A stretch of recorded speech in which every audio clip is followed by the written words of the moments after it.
This is Eerie podcast. This is a 4-part creepy telling of stories to different guests.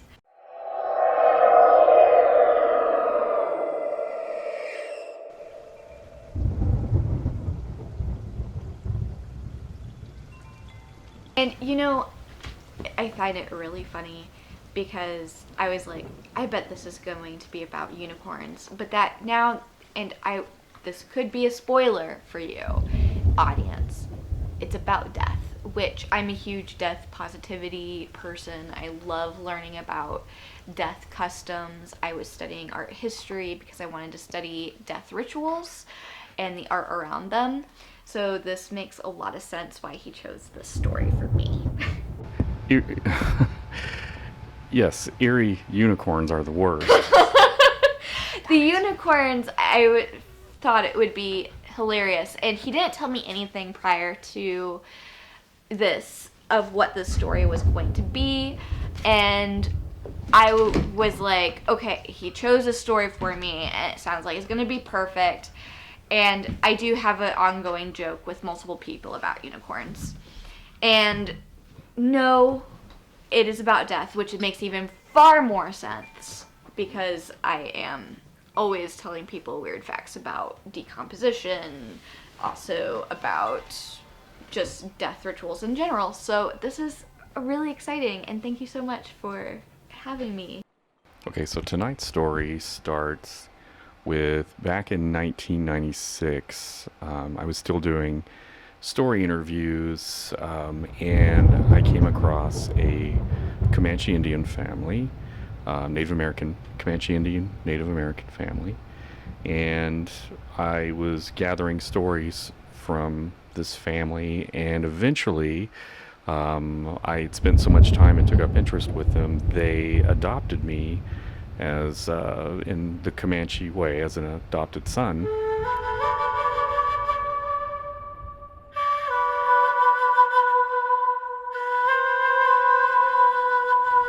And this Comanche family introduced me to a family member at a powwow, and we're going to call him in this story Coffee.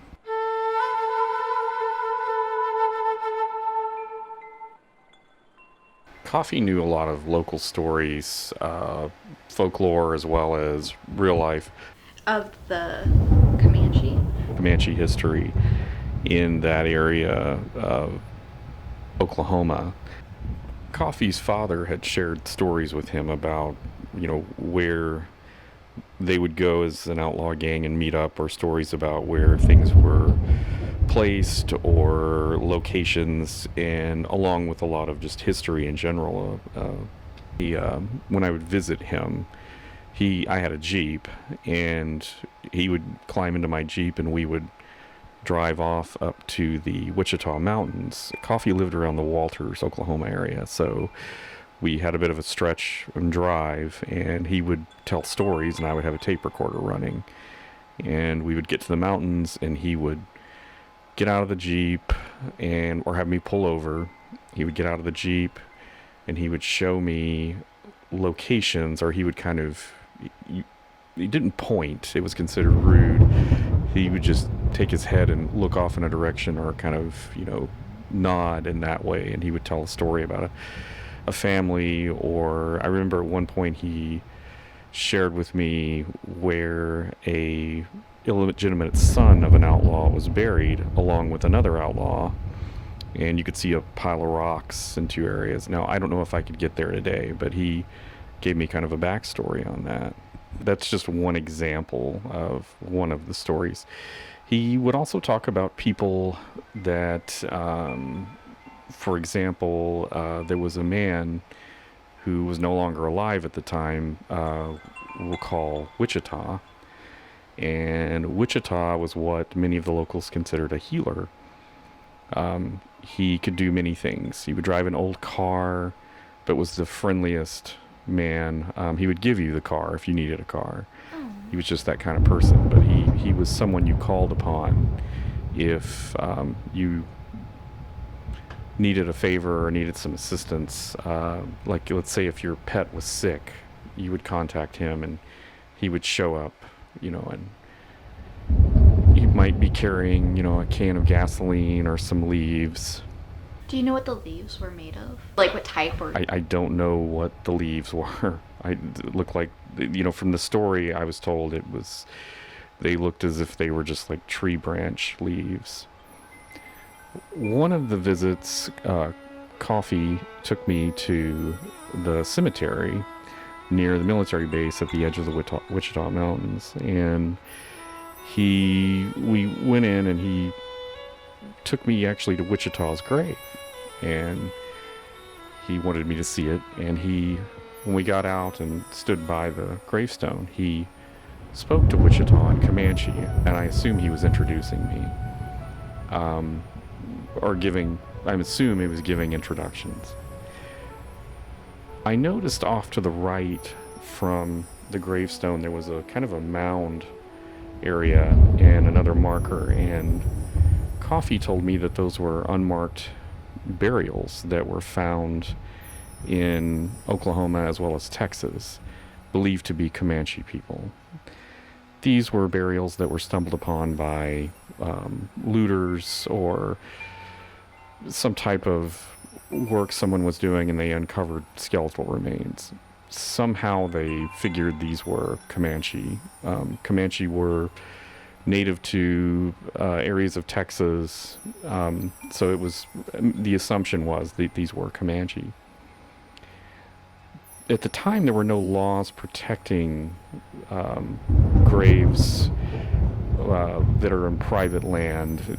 There is federal, the Native American Graves Repatriation Protection Act it was for mostly federal, anytime there was federal money involved or federal lands, but nothing regarding private. Typically, if you found remains, you would contact the county coroner, law enforcement. But in this particular case, they were assumed to be Native American. For those who don't know what this act was, it's where many museums gave back the remains that they owned to different Native American tribes, and also a lot of wrongdoings was trying to be amended through this act, as well as a lot more laws around gaining bodies, historic bodies, and trying to figure out the ethics around this area of Native American remains. And we need to figure out ways that actually make change.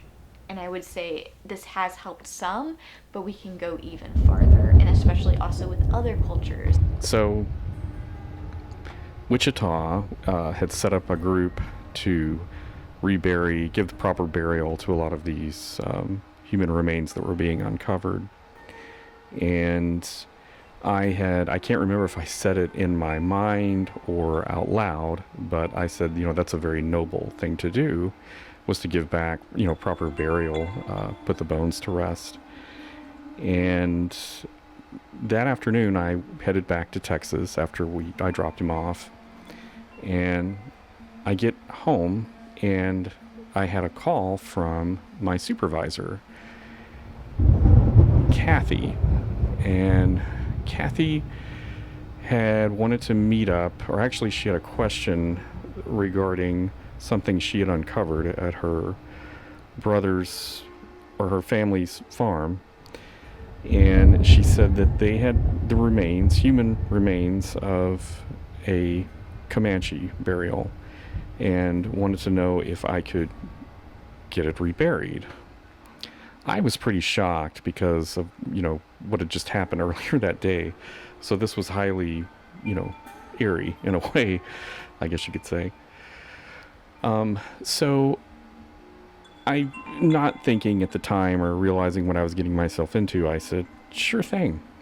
So I met Kathy and her husband Martin at a abandoned gas station up the road, and she hands me a container that there were all these little loose bone fragments in, and she's picking them up. And I remember Martin had this real uneasy look on his face, like he didn't like what he was seeing or what was going on. So she handed them the container to me. I put it in a box, wrapped it up with a blanket, sprinkled tobacco and cedar and some sage on it. Did a prayer as I'd seen or had been shown by Comanche elder, the Comanche family I was close to. Did a prayer as the Comanche family had taught me to do in previous to all of this happening. So I wrapped it up in a blanket and put it in the garage in a corner. So I contacted my adopted family and I asked them, can I bring these to you? And they said, absolutely not. They said, you need to contact Coffee and let him know what's happened, and he's going to be the best one to give you direction on how to handle this. I contacted Coffee, and I'd only seen him a few hours, earlier that day, but I gave him a call and told him what had happened. And he said, okay. He said, you need to get in touch with them and find out the whole story on how they got these remains. Get a backstory because you're going to need that. Then you're going to write this all up and put it in a letter and send it to the Comanche Nation in Oklahoma. And he had the address for me. So I called Kathy and I said, I kind of need a backstory on this before I can do anything. So she proceeded to tell me that Martin's brother, I don't know what his name was, but he would go just out hiking and had wandered across someone's property and hit a creek area, and the creek took him to a nice bluff overlook. It kind of cascaded into a waterfall, and when he looked down, he noticed that the water had eroded out or cut a bank, exposing 5 or 6 burials. It said they were all facing an eastern direction. They were in a semicircle, and they were in a sitting position. So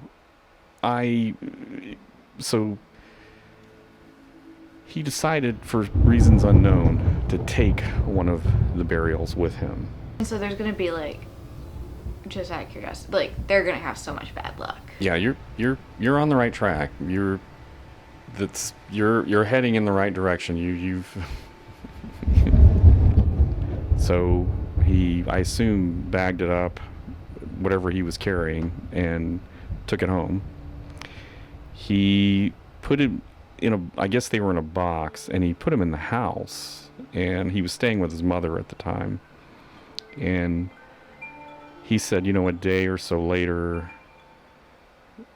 according to her, he had said that a day or so later, someone at the breakfast table had asked his mother, you look really tired. Are you okay? And she said, well, I'm not sleeping well at night. She said, I can hear a Native American singing. I wake up to this. It's like in my mind, I can hear them singing, and they're upset. And he kind of was amused by all of this, so he proceeded to tell her what had happened. So she demanded he immediately get them out of the house. And instead, he put them under the sink. A few nights of, the faucet would turn on its own at night. Cabinet doors would open and close. And he knew he had to get them out of the house. So he took them back to the property where he had obtained them and found the landowner out and informed him of what happened. The landowner told him to get off his property before he called the police. And then they found out that the landowner bulldozed the remaining burials, the area. I don't know if he covered them up or just obliterated it.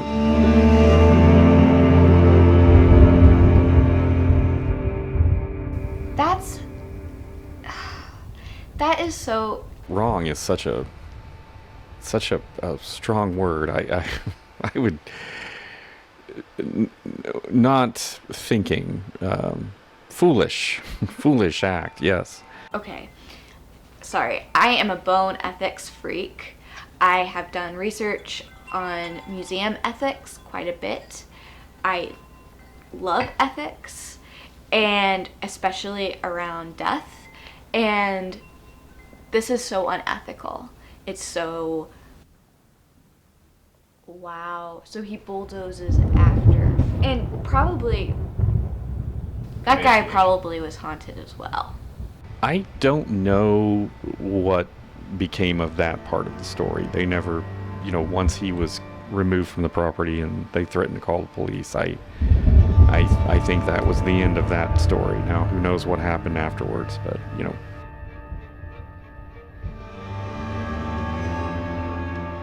So now Martin was stuck with these remains. According to Kathy, Martin ended up with cancer, and within a couple of months he had passed. The family blamed what he did, or believed that the circumstances were from what he did, what caused his death. So no one wanted to keep these in their home or have anything to do with them. So they put them in a barn, and by the time Kathy got a hold of them, they were just in little pieces, fragments. And she said that they think that some of the grandkids might have taken them to school for show and tell, and had proceeded to lose various parts, bone parts, fragments. So Kathy then found out and contacted me, so now I have them. So in amazement, I'm hearing this whole story, and almost in horror and a little creeped out. And I put it all together in a letter, and by end of day, I've got this thing in the mailbox and sent off. The first night in this situation seems to be the hardest, because you've just been, informed of this entire incident, and you wonder how you're going to sleep now.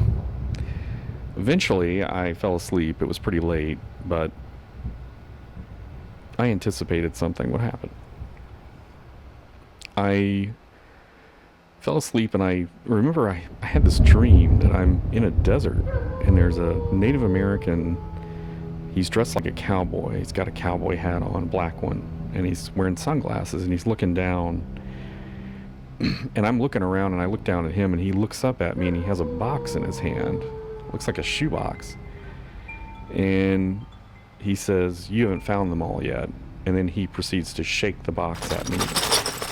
And you can hear, it sounds like rocks rattling around inside this box. I immediately wake up, and I'm in a cold sweat. And eventually I fell back asleep. So weeks and then months pass, and I've still heard nothing from Comanche Nation. So I'm at another powwow, and I'm talking to Coffee about this, and he introduces me to another man who had told me that he was affiliated with a group out of Texas, and he had worked with Wichita, and he gave me a contact to reach out to. I was sitting at home one night, I think it had to be in the fall, and watching TV, and I hear this loud noise out in the garage. So I get up thinking, well, something fell over. I mean, it was loud, whatever it was. Open the garage door and turn the light on, and the driver's side window is shattered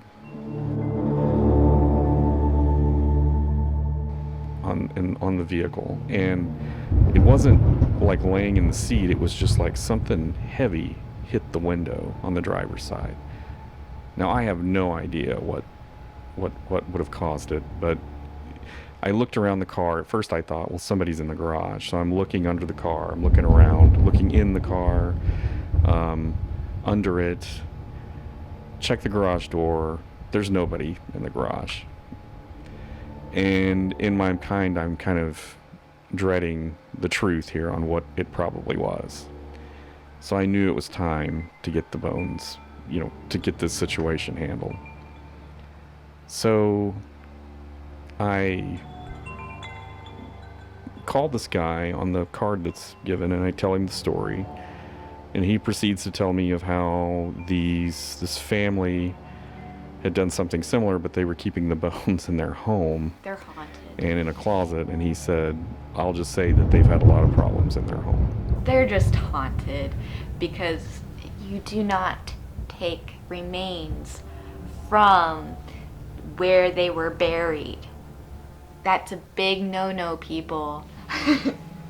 I agreed to meet him at a location. It was a little town in South Texas. And I mean, this town was a drive. It had to be 4 or so hours away from where I was living. So I put the box in the Jeep, drive away, and I just remember at one point I'm on the interstate thinking, man, if I get pulled over, I've got this box of human remains in my car. What am I going to tell law enforcement? They're not going to believe this story. So anyhow, I get to the restaurant. I walk in, and there's hardly anybody in here. And he's there, and we sit at a booth, and there's like the people there know him because they keep coming out, the owners, they keep coming out and asking if everything's okay. And he's like, oh yeah. So we go back and forth. He's getting the story again from me, and then eventually I take him out to the Jeep and I hand him the box. And there was a newspaper clipping that was discussed what their mission was to help recover a lot of burials that had been dug up. Eventually they were shut down, and I remember reading that article at a later date, and I think it was because none of these people were experienced. To my knowledge, they were not an experienced like forensic anthropologist or anything. They really didn't, it could have been someone else's remains and they were mistaken for, Comanche, historic Comanche burial. Understandable, and it's probably hard to make sure that you have the accurate information, and they probably did it like you did it all through talking. They need to have a line and probably like multiple people sign off. Oh yeah, that is how these are being, the history of why these bones were taken away. It probably wasn't done as professionally as possible. So they were shut down, but that was a tough situation. Yeah. That was pretty creepy. And just out of curiosity, is that like for their culture very like, that must be respectful? Like, do you know, like, because I'm just fascinated by cultures in general, is it very, do they believe like their relatives or their people have power in the afterlife? I feel like that would be good for the audience to know. Well, there's a respect about it. There's things you don't do or ask, and it's sort of like if there's a ceremony or you're at a powwow, you don't go up and just start hitting on the drum. It's because that's super disrespectful. It's sort of like there's certain songs you don't play unless I think you have to pay the family money. I think it's sort of, I believe I don't know if it's an initiation rite or what, but I know I knew a guy in college back in the early 90s who I was giving a presentation in an English class on one of these stories, actually. And after class, he approached me and we talked, and he's very interested in stuff I was talking about, and I found out that he was, or at one time was, a performer, a singer. He was trying to get back into that at the moment, and he was trying to get back into that at the time.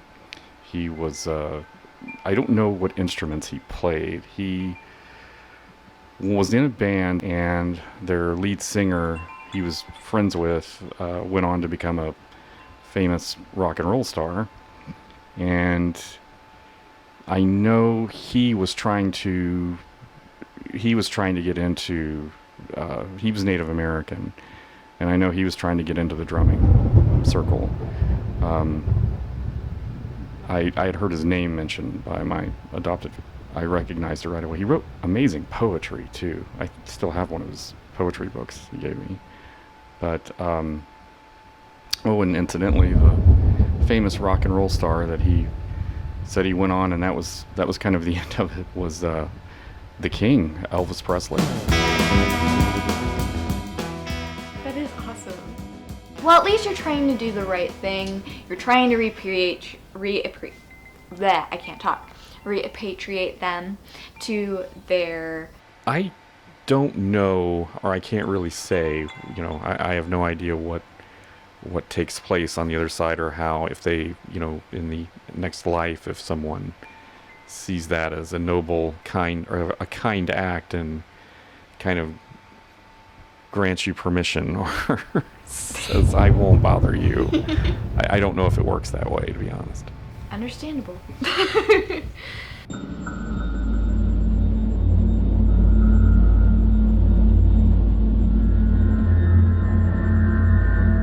But this is really reminding me of a lot of things being talked about right now on social media around human remains, especially on TikTok. There is a person who is selling human remains for profit, and many of these are speculated to have come from, and he has said, like, a lot of them have been, like, we're in the medical industry and we're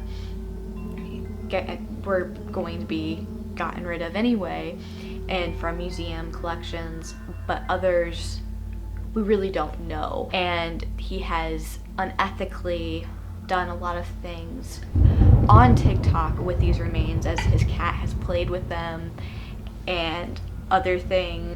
Yipes. And sadly weird.